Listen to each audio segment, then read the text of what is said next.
हे, तुम लोग जल्दी जल्दी काम करो ना जी। कोई खैनी खा रहा है, कोई शिखर खा रहा है, खाली टाइम पास कर रहा है तुम लोग। है अमित, तुमको क्या हुआ? कुछ नहीं सर, जरी मेरा रुआ का फोन आ गया, थोड़ा बतिया लेते हैं। अरे हेलो। हाँ जी हेलो, गोड़ लगाई हो। हाँ खुश रह, खूब खुश रह। और खाना उना बन गेलो? अजी खाना की बनते जी, गर्मी के मारे तो एकदम हालत खराब भेल है। अरे की गर्मी हो, गर्मिया सब जगह नहीं। इधर की बताइयो, एकदम एक तो मालिक चढ़ल रहो दिमाग पर, तनी सा बैठलिए हुरते रहो। अजी एगो बात कहियो, खिसियाबो नहीं ना? काहे ले खिसियाबे पगली, बोल ने की बोलना हो। अजी देखो ने नवादवा वाली जमुइया वाली अपन घर में एसी लगाइल को है। हमू सोचो ही एगो लगा लिए कि अपन घर में एगो एसी लग जीते तो ठीक रहती है। अरे तू पागल हो गली हो, एसी 40-45 हजार में आबो है एगो, समझ गए नहीं आने। 40-45 हजार मतलब कि 5 महीने 7 महीने 8 महीने कमेबे तो उतना रुपया होते। कने से लगा लमी, ज्यादा बड़बा सपना नहीं देख, समझना ने। ए जी तू एते काहे गुस्सा हूँ? तू घर में रह के देखो कैसन हाल होले। तू बाहर में रहो को तोरा पता चलो को है। हाँ तो घर में गर्मी है और बाहर में भगवान एसी खोल के छोड़ दल क्या, फ्रिज, या हम सब ठंडा रही। गर्मिया सब जगह है, समझनी ने। ए जी हम वो सब नहीं जान रही हो। हे माना मार के रहा, एकरे में सब कुछ करना है, सुननी ने।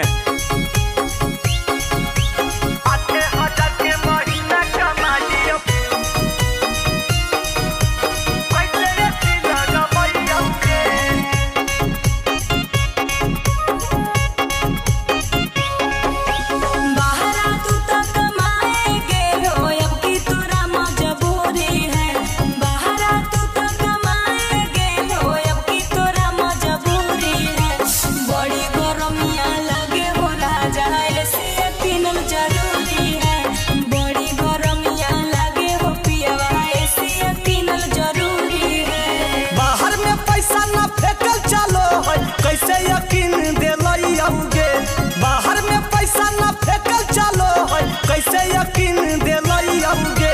8,000 के महीना कमाई कैसे एसी लगाबोगे। 8,000 के महीना कमाई कैसे एसी लगाबोगे।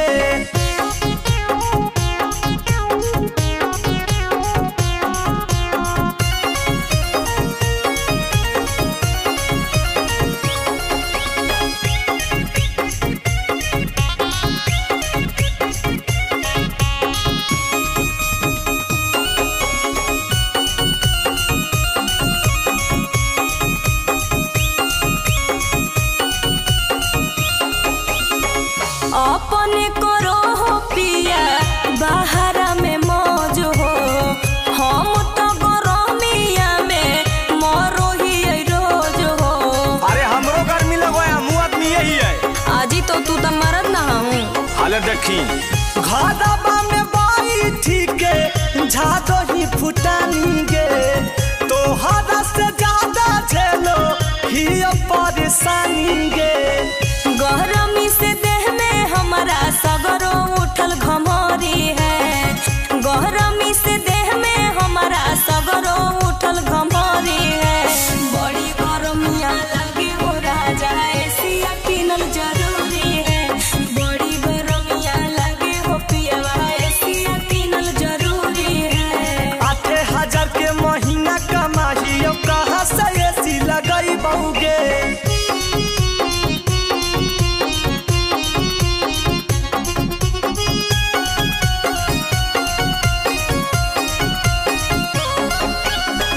आज ले निकलल हो पिया कहबो मोर बतिया, लागो हो कोई मार दिल को 103 मोतिया। तोरा तो ये लगो कि हमें कई गो रख ले। हाँ तो आजकल के मर्द पे कौन भरोसा है। तोहरा फेरा में रहबई घर के नहीं घाट के, एसिया किने के अभी नहीं हवा काट गे।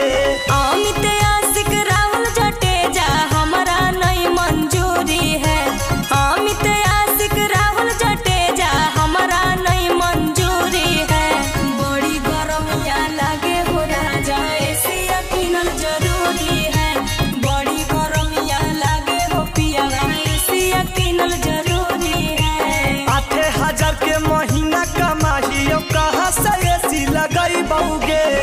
आज ही पैसवा के चिंता काहे करो हो?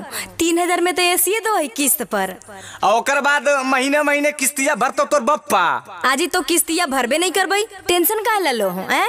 हाँ तो नहीं भरमी तो 3 महीना के बाद खोल के ले जीतो। आज ही तो 3 महीना के बाद गर्मी नहीं रहती तो एसिया के की काम? ले जीते तो ले जीते।